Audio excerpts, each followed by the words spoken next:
Un cri dans l'ombre déchire le silence. Une injustice explosive éclate à Lyon. Avant de plonger dans cette histoire bouleversante, laissez un commentaire avec le chiffre 1 si vous êtes prêt à découvrir un scandale qui vous fera frémir, et abonnez-vous pour ne rien manquer. Si vous n'êtes pas convaincu, donnez un pouce bleu pour nous défier. Mais restez jusqu'à la fin car une révélation choc vous attend, prête à renverser toutes vos attentes. Dans une rue paisible de la banlieue lyonnaise, sous un ciel crépusculaire, Jean Dupont, un homme d'origine maghrébine d'une cinquantaine d'années, gare sa modeste Peugeot 308. Ce père de famille, vêtu d'un costume sobre, rend visite à un ami d'enfance. Par mégarde, sa voiture obstrue légèrement l'entrée d'une maison, un détail mineur qui ne justifie aucune tempête. Mais soudain, une sirène hurlante déchire l'air. Pierre Martin, un jeune policier au visage crispé de colère, surgit de sa voiture de patrouille, ses pas lourds claquant sur l'asphalte comme des coups de fouet. Son regard brûle d'une rage inexplicable, teintée de mépris racial. « Qu'est-ce que tu fais là, toi » aboie-t-il, sa voix trempée de venin, brisant la quiétude du quartier. Jean, calme et respectueux, tente d'expliquer. « Pardon, je vais déplacer la voiture tout de suite. » Mais Martin, aveuglé par ses préjugés, ignore l'humilité de Jean, le toisant comme s'il était un intrus dans ce coin tranquille. Chaque mot de Martin, chargé de haine, est une lame qui tranche la dignité de Jean, transformant une simple erreur en une confrontation explosive. La tension monte, l'injustice s'enflamme. Jusqu'où ira cet abus de pouvoir? L'indignation gronde et une tempête de justice est sur le point d'éclater.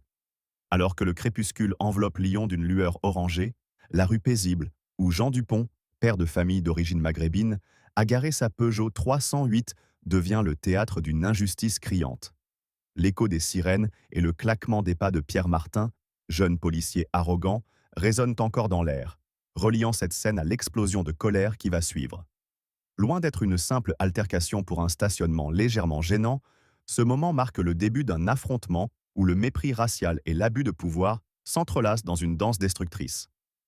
La tension, déjà palpable, s'intensifie lorsque Martin, les yeux flamboyants de rage, refuse la politesse de Jean et transforme une erreur banale en une attaque personnelle. Ce n'est plus une question de stationnement, c'est une guerre contre la dignité d'un homme. Pierre Martin, vêtu de son uniforme bleu sombre, se tient à quelques pas de la voiture de Jean, son visage déformé par une colère irrationnelle. « Tu crois que tu peux faire ce que tu veux ici » crache-t-il, sa voix dégoulinant de mépris. Ces mots ne visent là pas seulement l'erreur de stationnement, mais l'identité même de Jean, son origine, sa peau, son apparence modeste. Jean, un homme d'une cinquantaine d'années, au regard sage et à la voix mesurée, tente de calmer la situation. « Monsieur l'agent, je m'excuse sincèrement. Je vais déplacer la voiture immédiatement. Ce n'était qu'une petite erreur. » Sa courtoisie, empreinte de respect pour l'autorité, est comme une offrande de paix. Mais pour Martin, cette humilité est une insulte à son pouvoir autoproclamé. Il s'approche, son souffle lourd empestant le tabac, son visage à quelques centimètres de celui de Jean, séparé seulement par la vitre ouverte. « Une erreur » ricane-t-il, ses mots trempés de venin. « Les gens comme toi n'ont pas leur place ici. Tu crois que tes excuses vont suffire? Tu n'as rien à faire dans ce quartier. » Chaque parole de Martin est une gifle, un coup porté non pas au corps, mais à l'âme.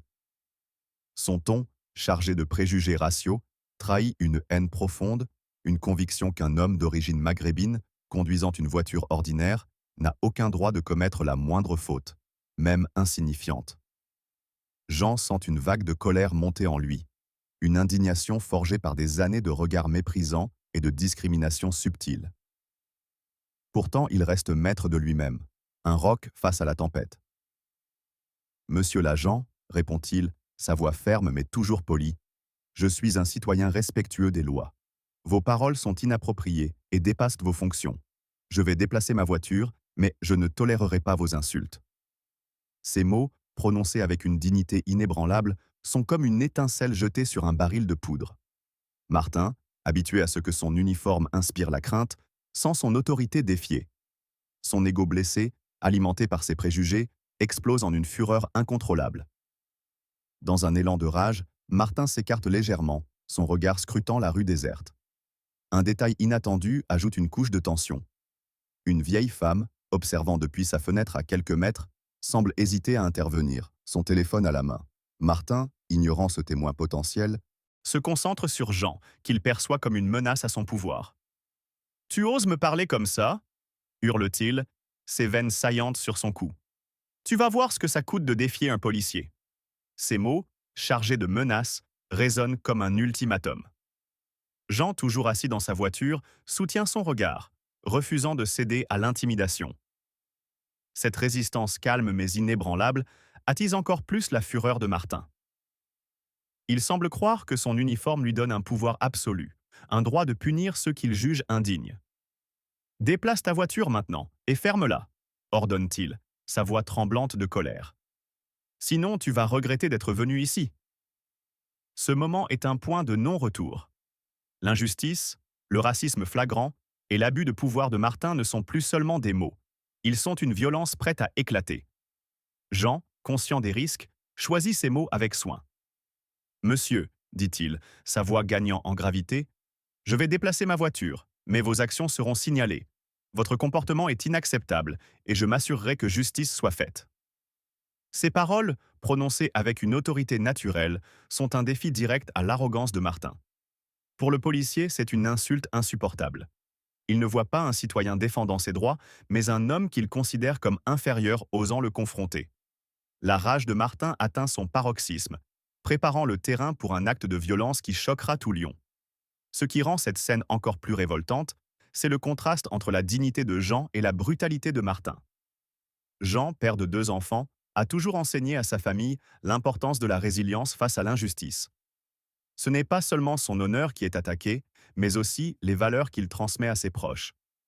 L'ajout de la vieille femme comme témoin potentiel introduit une nouvelle dynamique. Son hésitation à agir reflète le silence complice qui permet parfois à de tels abus de perdurer.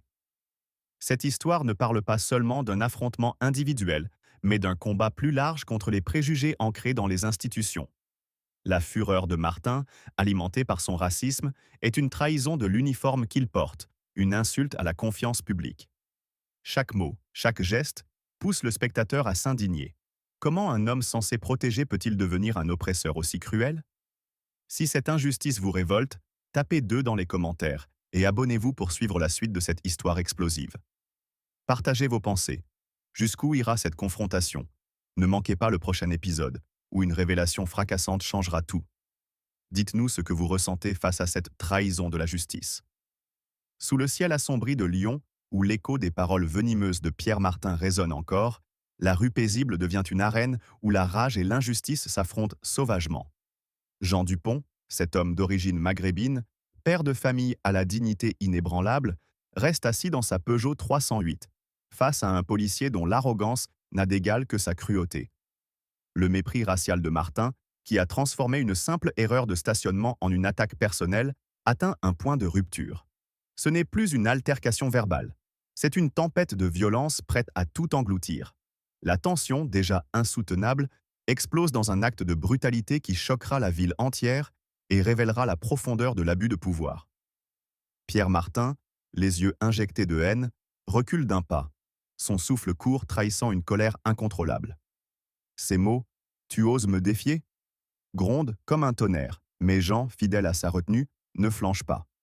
Sa réponse, mesurée mais ferme, « Vos actions seront signalées », est un défi à l'autorité autoproclamée de Martin. Ce dernier, piqué au vif, sent son pouvoir vaciller face à cet homme qu'il juge indigne de lui tenir tête. Dans un éclair de folie, il regarde autour de lui, remarquant la vieille femme à sa fenêtre, son téléphone tremblant dans ses mains. Mais l'absence d'autres témoins immédiats nourrit son audace. Un sourire tordu déforme son visage, révélant une intention sinistre.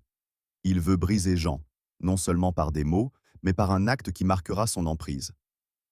Soudain, un détail inattendu intensifie le drame.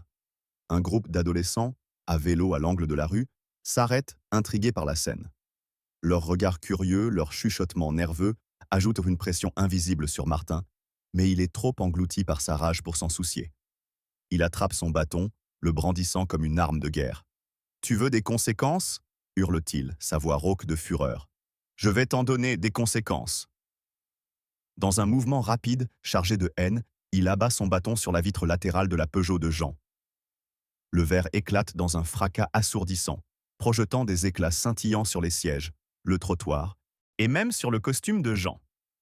Des fragments acérés éraflent sa main. Une goutte de sang perle, mais il ne scie pas. Le vent froid s'engouffre par la fenêtre brisée, amplifiant l'horreur de l'instant.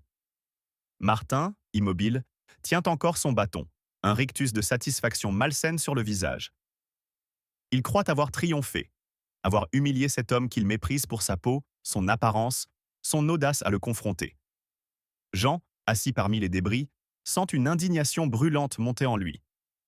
Ce n'est pas seulement sa voiture qui est brisée, mais la promesse d'une société juste, où un uniforme devrait symboliser la protection, non l'oppression. La douleur de l'éraflure sur sa main n'est rien comparée à la blessure infligée à sa dignité. Pourtant, il reste un roc, son regard perçant fixé sur Martin. Les adolescents, désormais figés, murmurent entre eux, l'un d'eux sort son téléphone pour filmer, capturant cet acte scandaleux. La vieille femme à la fenêtre, secouée, compose un numéro, peut-être pour alerter les autorités. Ces témoins imprévus, absents dans tant d'histoires similaires, ajoutent une tension nouvelle. L'abus de Martin ne passera pas inaperçu. Mais pour l'instant, il se tient là, savourant son acte, convaincu que sa violence a rétabli son autorité. « Ça t'apprendra à ouvrir ta bouche », grogne-t-il, son ton dégoulinant de mépris. Il tourne les talons, prêt à retourner à sa voiture de patrouille, certain d'avoir écrasé Jean sous le poids de sa brutalité. Ce moment est insoutenable. L'injustice, brute et nue, atteint un sommet révoltant. Jean, père de 2 enfants, pense à eux, à la leçon qu'il leur a toujours inculquée. Ne jamais céder face à l'oppression. Cet acte de violence n'est pas seulement contre lui, mais contre tout ce qu'il représente, un homme qui, malgré les préjugés, a bâti une vie de respect et de résilience. La présence des adolescents et de la vieille femme introduit une valeur nouvelle, le pouvoir de la communauté, même hésitante, face à l'injustice. Leurs regards, leurs enregistrements, leurs appels potentiels sont des étincelles d'espoir dans ce chaos. Pourtant, la rage domine. Comment un policier, censé incarner la loi, peut-il devenir un bourreau? L'uniforme de Martin, symbole de justice, est souillé par son racisme et sa brutalité. Chaque éclat de verre sur le siège de Jean est un cri de révolte, une accusation contre un système qui permet à de tels abus de prospérer.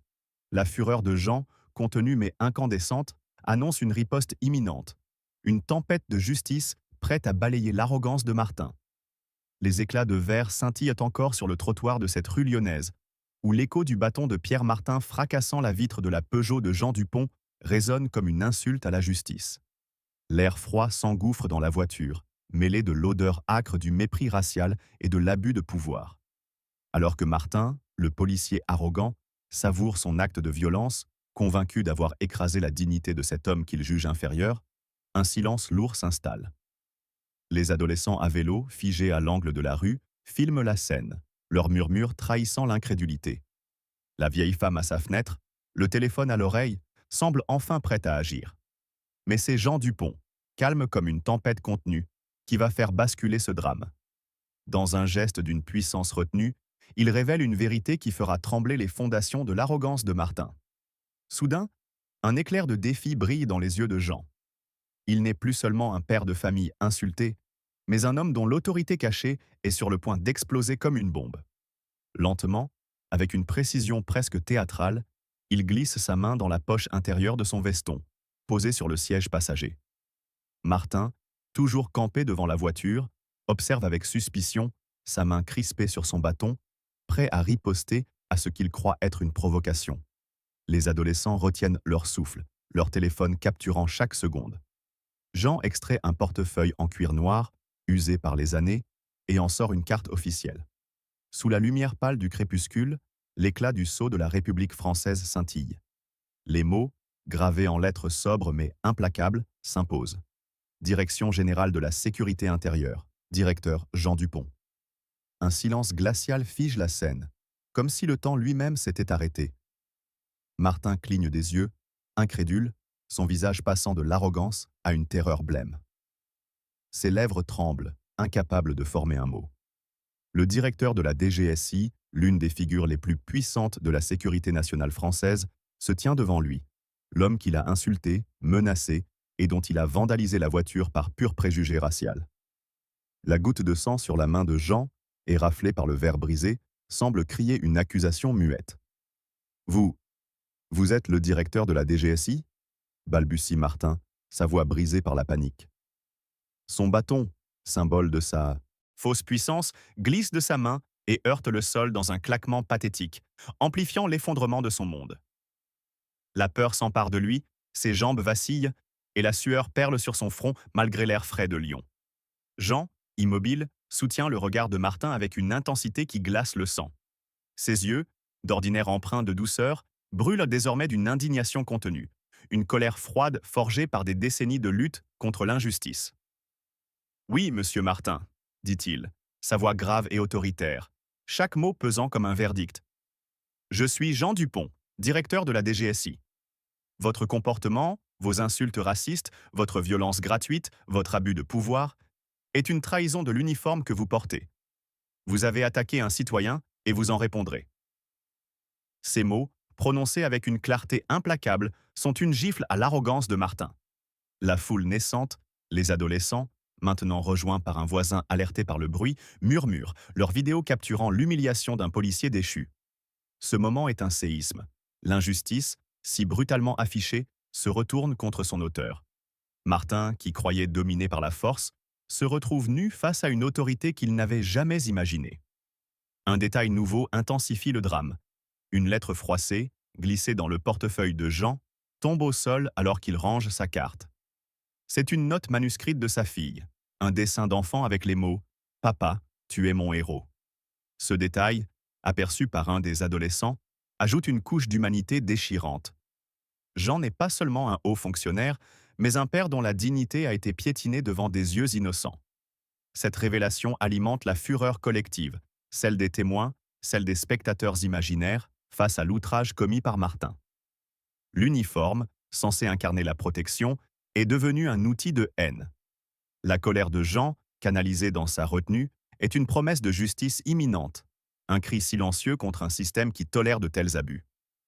Dans l'ombre du crépuscule lyonnais, où la carte de Jean Dupont, directeur de la DGSI, a fait trembler Pierre Martin, la rue vibre encore de l'écho du verre brisé et de l'indignation collective. Les adolescents, leurs téléphones brandis comme des armes de vérité, capturent l'effondrement d'un policier arrogant, tandis que la vieille femme à sa fenêtre, désormais en ligne avec les autorités, scelle le destin de Martin.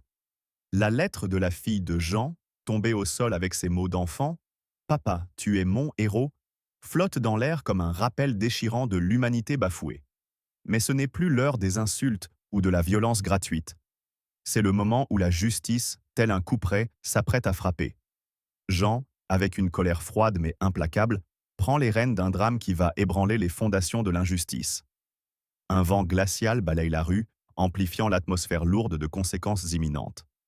Jean, toujours assis dans sa Peugeot endommagée, les éclats de verre scintillant sur son costume, compose un numéro sur son téléphone avec une précision chirurgicale. Ses doigts, marqués d'une éraflure sanglante, trahissent la violence qu'il a subie, mais son regard reste d'acier. Il appelle André Lefebvre, commandant de la police lyonnaise, un homme respecté mais désormais confronté à une crise sans précédent. « Commandant Lefebvre », commence Jean, sa voix grave résonnant comme un verdict. « Ici Jean Dupont, directeur de la DGSI. Un de vos officiers, Pierre Martin, vient de commettre un acte inqualifiable. » Chaque mot est un coup, chargé d'une indignation contenue mais brûlante. Il décrit avec une clarté implacable l'incident. Le stationnement légèrement gênant, les insultes racistes de Martin, son refus d'accepter une excuse polie et l'attaque brutale contre sa voiture, un acte de pure haine. Lefebvre, à l'autre bout de la ligne, est abasourdi. Sa voix tremble légèrement, mêlée de choc et de honte. « Directeur Dupont, c'est inacceptable. Où êtes-vous? Je viens immédiatement. » Jean, sans une once de pitié, donne l'adresse exacte. Rue des Lilas, près du numéro 47. Un détail nouveau ajoute une intensité dramatique. Un voisin, alerté par les adolescents, sort de chez lui, son visage marqué par la colère face à l'injustice qu'il a entreaperçue. Il s'approche timidement, tenant un carnet où il a noté l'heure exacte et le numéro de la plaque de la voiture de patrouille de Martin. Ce témoignage spontané, inattendu, renforce l'idée que l'abus de Martin ne restera pas dans l'ombre. La communauté, jusque-là silencieuse, commence à se dresser contre l'oppression. Quelques minutes plus tard, une berline noire au gyrophare discret s'arrête dans un crissement de pneus. André Lefebvre, en uniforme impeccable mais le visage crispé, descend précipitamment. Il aperçoit la Peugeot vandalisée, les éclats de verre, et Jean, dont la dignité contraste avec la panique de Martin. Ce dernier, toujours debout près de la voiture, est méconnaissable. Son arrogance s'est évaporée, remplacée par une terreur abjecte. Ses mains tremblent. Son badge de policier semble peser comme une pierre. Lefebvre, sans un regard pour Martin, s'adresse directement à Jean. « Directeur Dupont, dit-il, sa voix lourde de regret, je suis profondément désolé. Cet acte est une honte pour notre institution. » Il se tourne vers Martin, son regard dur comme l'acier. « Officier Martin, vous êtes suspendu sur le champ. Remettez-moi votre badge, votre arme et votre radio, immédiatement. » Martin, tétanisé, obéit en silence, ses gestes mécaniques trahissant son désespoir. Chaque objet rendu, badge, arme, radio, est une pièce de son pouvoir illusoire qui s'effondre. Lefebvre, sans perdre une seconde, promet à Jean une enquête approfondie. « Je vais personnellement m'assurer que cet incident soit traité avec la plus grande sévérité. » Martin ne portera plus jamais l'uniforme. Un élément poignant intensifie la scène. Jean, en ramassant la lettre de sa fille sur le sol, la serre contre lui, un geste qui rappelle qu'il n'est pas seulement un haut fonctionnaire, mais un père dont l'honneur a été piétiné. Cette indignation, partagée par les témoins, le voisin, les adolescents, la vieille femme, devient une force collective, un cri muet contre l'injustice. La fureur de Jean, contenue dans sa retenue, est un feu qui consume l'arrogance de Martin. Ce moment n'est pas seulement une confrontation personnelle, mais un symbole de la lutte contre l'abus de pouvoir. La présence du voisin avec son carnet, les vidéos des adolescents et l'appel de la vieille femme ajoutent une valeur nouvelle. La justice ne dépend pas seulement de Jean, mais d'une communauté qui refuse de rester silencieuse. L'uniforme de Martin, souillé par son racisme, est une trahison de la République. Chaque éclat de verre, chaque goutte de sang sur la main de Jean est une accusation contre un système qui doit se purger de tels abus. Dans la rue assombrie de Lyon, où la Peugeot vandalisée de Jean Dupont témoigne encore de l'outrage de Pierre Martin, l'arrivée d'André Lefebvre, commandant de la police, a marqué un tournant. Le badge et l'arme de Martin, rendus dans un silence humiliant, gisent désormais comme des reliques d'un pouvoir abusif. Les adolescents, leurs vidéos prêtes à faire le tour des réseaux, et le voisin avec son carnet d'observation, forment un cœur muet de témoins indignés. La lettre de la fille de Jean, serrée contre son cœur, incarne l'enjeu personnel de cette bataille. Mais l'histoire ne s'arrête pas là. Une machine judiciaire implacable se met en branle, portée par une colère collective face à l'injustice. Le procès qui s'annonce promet de faire trembler les murs de la République. Quelques semaines plus tard, le tribunal de Lyon devient le théâtre d'une confrontation solennelle. La salle d'audience, aux boiseries imposantes, est remplie d'une tension palpable. Jean Dupont, en costume impeccable, entre avec la dignité d'un homme qui porte le poids de l'honneur bafoué. Sa présence, calme mais autoritaire, impose le respect. Pierre Martin, lui, est méconnaissable. Son arrogance s'est éteinte, remplacée par un regard fuyant et des mains tremblantes. Un détail saisissant intensifie le drame. Une pétition, lancée par les adolescents témoins, circule dans le quartier, signée par des dizaines de résidents révoltés par l'abus de Martin. Cette mobilisation communautaire, relayée sur les réseaux sociaux, transforme l'incident en symbole national de la lutte contre les abus policiers. L'enquête, menée par le parquet de Lyon, est accablante. Les preuves s'accumulent comme des coups de marteau. Le témoignage précis de Jean, décrivant les insultes racistes et l'attaque gratuite contre sa voiture. Les photos de la Peugeot, aux vitres brisées, le carnet du voisin notant chaque détail et la vidéo des adolescents, floue mais éloquente, montrant Martin brandissant son bâton. Une nouvelle révélation choque l'audience.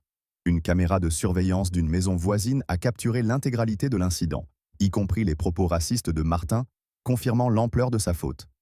Le procureur, une femme à la voix tranchante, accuse Martin de destruction volontaire de biens, abus de pouvoir et conduite désordonnée, avec le racisme comme circonstance aggravante. Chaque charge est un cri de justice, un rappel que l'uniforme ne donne pas le droit d'opprimer. L'avocat de Martin tente une défense désespérée, plaidant le stress professionnel et une méprise sur l'identité de Jean. Mais face à la stature de Jean Dupont, directeur de la DGSI, et à la clarté des preuves, ses arguments s'effondrent comme un château de cartes. Jean, appelé à la barre, témoigne avec une précision glaciale. Il décrit l'humiliation, la douleur de voir la lettre de sa fille souillée par les éclats de verre et l'outrage d'être jugé pour sa peau plutôt que ses actes. Sa voix, ferme et sans émotion superflue, est une arme redoutable. L'audience retient son souffle, indignée par l'injustice infligée à un homme qui incarne l'intégrité. Le verdict tombe comme un coup près. Martin est reconnu coupable. Le juge, dans un discours vibrant, dénonce la trahison de l'uniforme. Vous avez sali la confiance du public, transformé votre autorité en outil de haine. Votre acte est une blessure à la République. Martin est condamné à 2 ans et demi de prison et à 30 000 € de dédommagement à Jean. La salle éclate en murmures, partagée entre satisfaction et choc. La pétition des adolescents, devenue virale, amplifie l'impact. L'affaire n'est plus seulement celle de Jean, mais celle d'une communauté unie contre l'injustice. Cette histoire, portée par la colère et la résilience, montre que la justice peut triompher lorsque la vérité est soutenue par des preuves et une communauté solidaire. La lettre de la fille de Jean, symbole de son humanité, et la mobilisation des habitants ajoutent une valeur nouvelle. La justice n'est pas l'apanage des puissants, mais un combat collectif contre l'oppression. Si cette quête de justice vous émeut, laissez un 3 dans les commentaires et partagez vos réflexions. Abonnez-vous pour découvrir comment cette affaire ébranle Lyon et au-delà. Que pensez-vous de la mobilisation communautaire? La suite réserve des surprises. Dans l'enceinte solennelle du tribunal de Lyon, où la condamnation de Pierre Martin a retenti comme un verdict contre l'injustice, les éclats de la Peugeot vandalisée de Jean Dupont continuent de hanter les esprits. La lettre de sa fille, « Papa, tu es mon héros », brandie comme un symbole d'honneur bafoué, et la pétition des adolescents, devenue virale, ont transformé cet incident en un cri national contre l'abus de pouvoir. Martin, menottes au poignet, quitte la salle sous les regards lourds de la foule, son arrogance réduite en cendres. Mais l'histoire ne s'achève pas avec son emprisonnement. Une vague de colère et de réforme déferle sur Lyon, portée par une communauté indignée et une justice déterminée à purger ses rangs des traîtres à l'uniforme. Loin des projecteurs du tribunal, les conséquences de l'acte de Martin secouent la ville comme un séisme. La police lyonnaise, humiliée par la trahison de l'un des siens, publie un communiqué cinglant, condamnant l'abus de pouvoir et le racisme de Martin comme une souillure sur l'honneur de la République. Un détail saisissant amplifie l'indignation. Une fresque murale, peinte par les adolescents témoins dans le quartier, représente Jean tenant la lettre de sa fille, entourée de visages anonymes symbolisant la solidarité communautaire.